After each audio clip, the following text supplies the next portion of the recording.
not a bad thing. What? To have 5 kids. That's not the point. Like when people see you, you see me and assume think I the have amount of 5 children children. you have. Now I just move around in Crocs, like.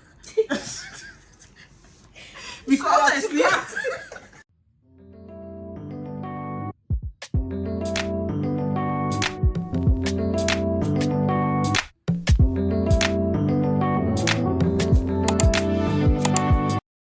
You guys, we are having our first guest on this channel today.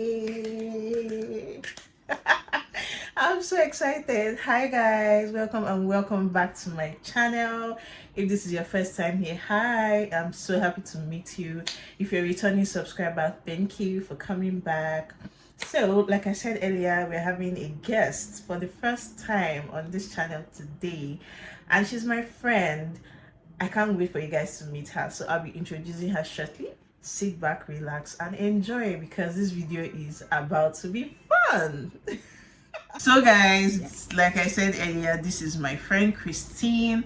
She's a marketing and communication specialist. She's a mom to the most beautiful baby girl, and she's my friend, most importantly. So yeah, Christine. Thank you. So please, can you introduce yourself to my subscribers? Tell them a little bit about yourself. Yeah. Hi, welcome to our channel. My name is Christine Serrano. I'm her friend. I made her look good in pictures and everything. Oh wow. Anyway, I'm in marketing and comms currently, and I have a beautiful daughter. I'm a mom. No cap. A wife too, but a mom as well. And today we're going to be talking about. Today we're talking about the body image postpartum. Everything, basically to share our experiences on like the few changes. I don't know, they might be a lot for you, but like the changes we observed postpartum and how that has affected us, whether positively or negatively so far. So because you're our guest, you're going to go first. Please tell us, I don't know, okay, let's bring it out to 2. Tell us 2 changes, significant changes that you would say you experienced postpartum. Yeah. So the very first thing I want to talk about is my nose. So before pregnancy and childbirth. And being a mom, I had a medium-sized, cute nose on my face, and it wasn't this flat and it wasn't this big. But and then my face as well wasn't this wide. But then when I was pregnant, the funny thing is that when I was pregnant, I didn't think I was that wide in quotes. It was after I had given birth, and I expected that my face would go back to pre-pregnancy face. And then I was waiting first month. Like, oh, be kind to yourself. Wait, 2 months, 3 months. Be kind to yourself. My baby now has teeth. When is the nose going to go back to? She's talking. What's going on? It's not going back. And this is more than a year after, and I have now made peace with the fact that my nose will never go back. So that's one of the first shockers that I received postpartum. I didn't find it funny at first. It was a major issue for me. I never really spoke about it because really you're trying to breastfeed your baby, you're trying to get used to your new life and everything. You're not talking about your nose. But it was a problem for me.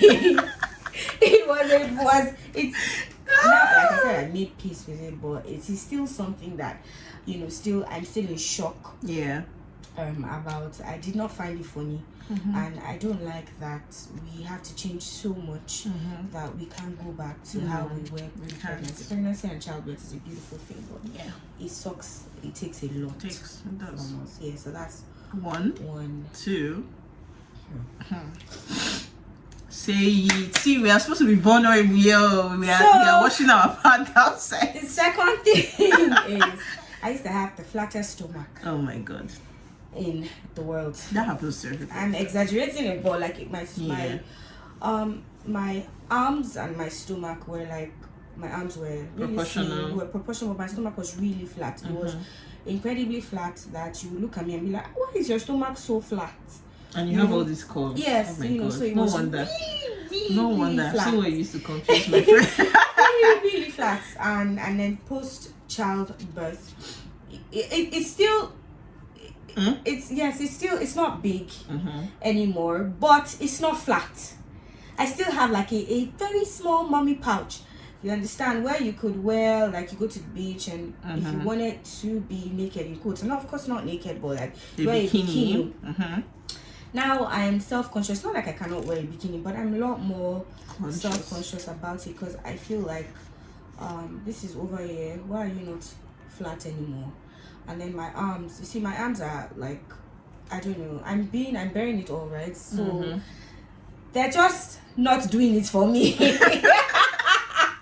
But you could get a mommy makeover. I don't want one. Yeah, really? Like I strongly believe that. So I'm not fully back in the gym. I strongly believe that if I became serious, or if I decided, Christine, from now on, wake up in the morning, go to the gym or do some exercise, and take dieting or whatever, serious, you will get there. I don't know about this arm or this. No, my, you would actually. They are actually exercises that like But my arms are like times 2 of what they used to be pre-pregnancy as well. You know, and sometimes I look at myself and I'm like, you look like a mommy. But you're right. It's not a bad thing. Like you want to go out. Somebody's mother. Exactly. You want to step out, and people are like, oh my God, you have a kid? You have kids? Yeah, I do. It's no, like, you don't look it. You want. I mean, it's nice when people say that, because you don't then look you it. feel like, okay, you're doing something right with your body. You know, and your lifestyle, and you're taking care of yourself. But when people look at you, I'm like, oh yeah, from the first minute I saw you, I knew you had children. How many? You have 5? You know. It's not a bad thing. What? To have 5 kids. That's that's not the point. Like, when people see you see me and think I have 5 children. Yes, God. We because we have to be. We're being honest, right? Yeah. I mean, sometimes it's a subconscious thing. You see something like, this person must have like 6 kids. My God. Do you understand? Like, now I'm feeling. I hope people don't think that I have. So we only have one. Oh God, I beg. So that's the thing, right? That's so those are my like 2 other things were the same. Pre-pregnancy, post-pregnancy. I must say that my curves are now curvier. They're nicer. Good. But God, when see this life did not balance. I've seen your pre-wedding pictures. Oh well. Somebody says I have more ass now. So is that not a good thing? I'm proud of you. Is that what you want? Oh my God. So, okay, yeah, that's nice. So what about you?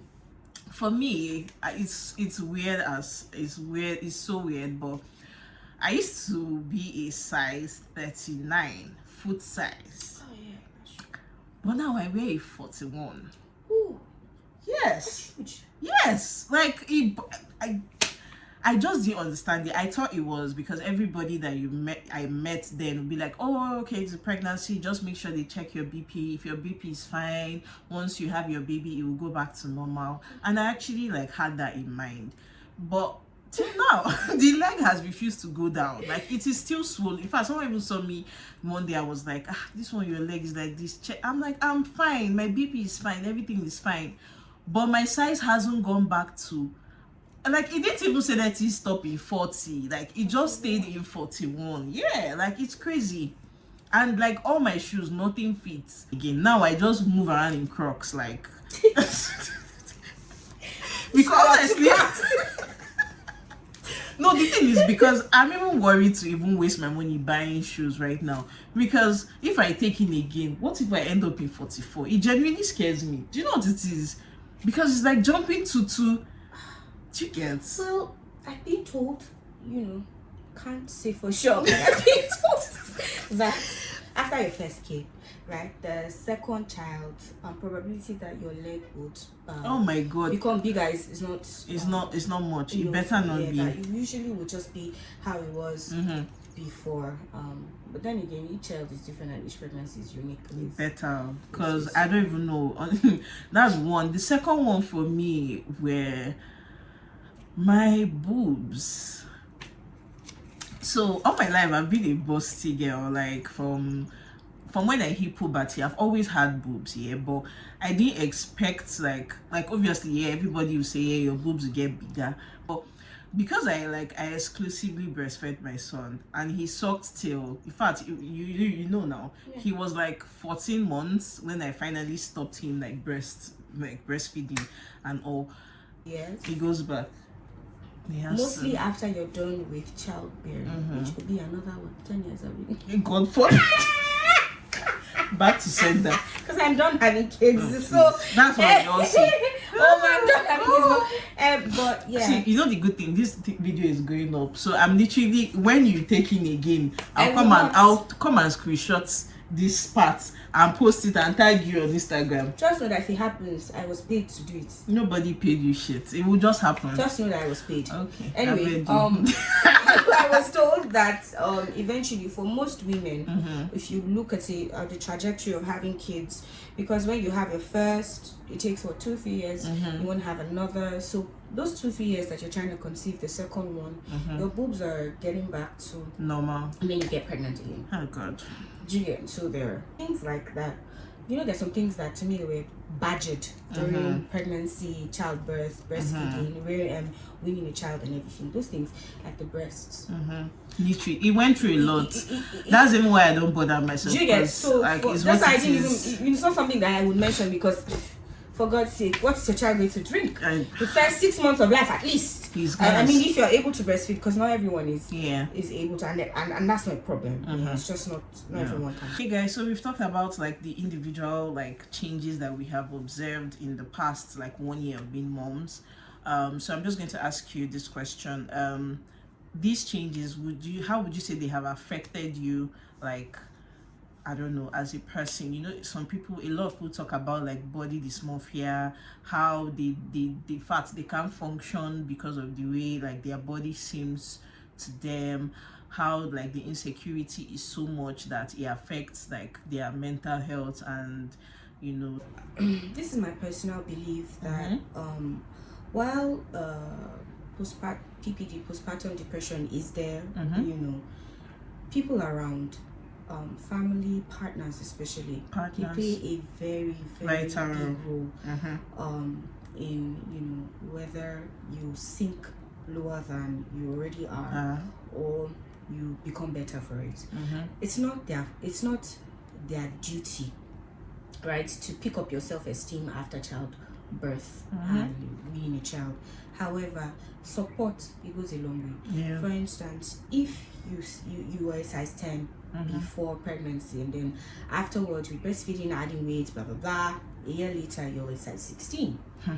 It's especially because right before you got pregnant you were wearing a size 10, you're wearing size 10 clothes. It means that in your wardrobe you still have size 10 of course you still outfits don't. And then maybe you have to go back to work. I'm just giving you a scenario. And then you have to go back to work, and then you see that you have to, you're bigger, you're times 3. Your size is bigger. It's a big issue because then you start to look at yourself funny. Oh my God, I don't look good enough. You don't even want to take pictures. You don't want to look at the mirror in the morning. You just and then you're out. I feel like if you have supportive family members or people around, partners especially, because these are people that are closest to you, it goes a long way in helping, in, you know, because they can see you. You are you, but they can see you in your true form. They saw you before childbirth and they're seeing you after, so they can actually see the physical changes in you. It changes you. It does. Especially if you feel like your body's not the way it was. For instance, I remember one time I was trying to be funny and I was asking my husband, do you think I look different? No, he's a guy's guy, so he's like, look, how can you look different? God you forbid. know, that kind of thing. No.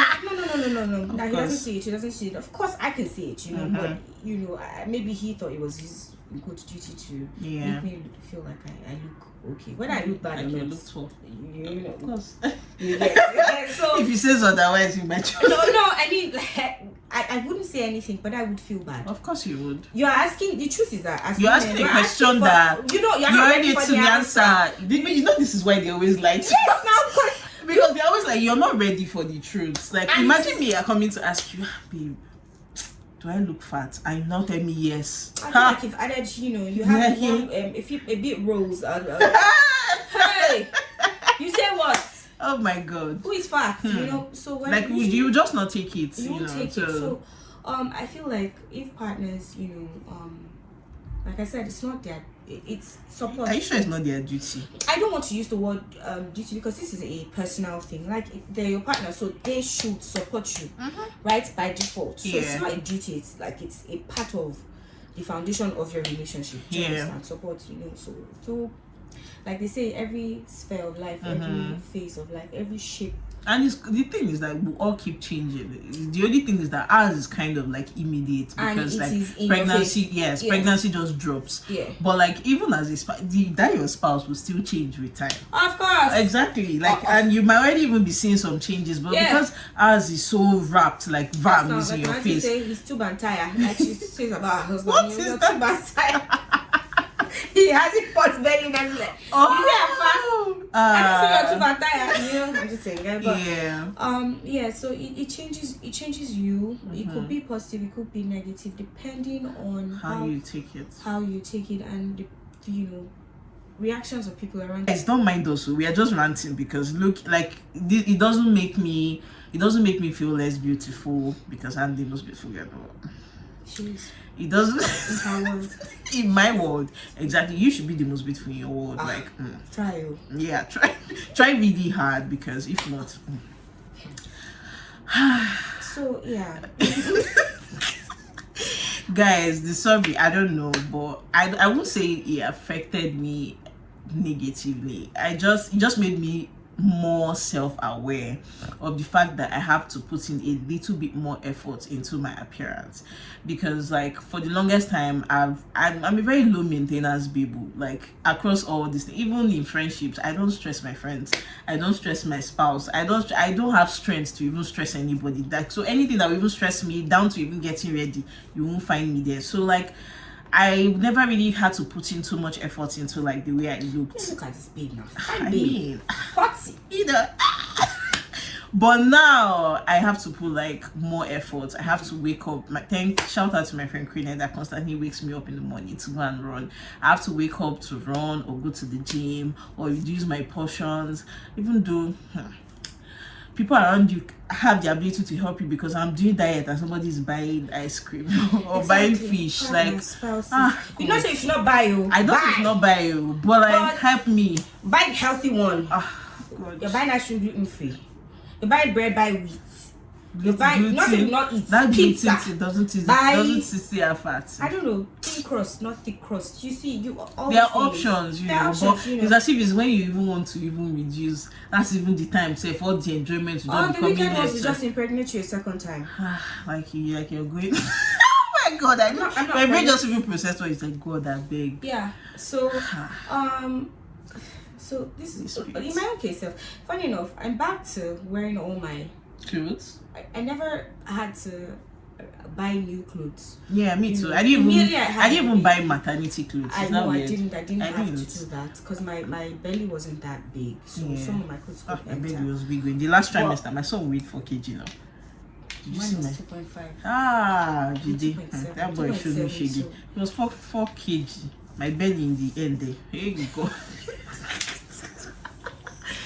And everybody was blaming me that it's me that I ate. So my next baby, we are going to be on diet throughout that pregnancy. It's okay. Yeah. No problem. So just just be kind to yourself. Be kind to yourself and I feel like it's also good to talk about it, which is why I even wanted to talk about this thing, because a lot of people internalize all these things. So talking about it, they feel shameful and you don't like embrace it and talk about it. But I personally feel like talking about it, like how she talked about her nose or whatever, but like I'm sure before like you actually started speaking about it, that you were internalizing it before and it was actually affecting you. But the moment you start like playing around with it and talking about it, you realize it really stops bothering you. Like something as flimsy as shoe. Like before, I felt at some point I was even feeling like everywhere I go, people are looking at my legs. 39 to 41 though. Mine was just 38 to 39. 39 to 41. You jumped. So Do you get? So, but when I started talking about it, I genuinely stopped bothering about it. Partner, if you do not have a partner that is understanding, find someone. I'm not saying you should step out of your relationship, but find like a female friend, you know, or family member that won't judge you and won't take your matter out to other people. Speak to someone, because you need to speak out. You need to talk. You need to talk. I find that if you speak, whether they act like they're listening or not. Conclusion, we've gotten to the end of this video.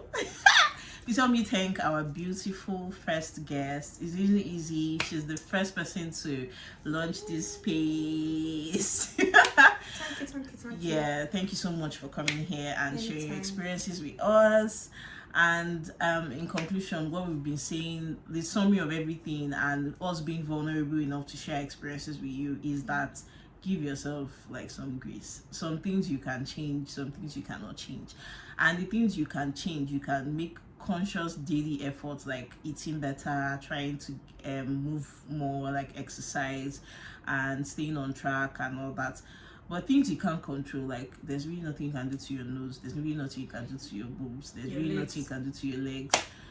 Talk about it, just play around with it, and then eventually you see that it doesn't bother you anymore. Because if you keep it inside and you internalize it, it makes you so aware, like you're more cautious, more self-conscious about it, and then it actually like bothers you.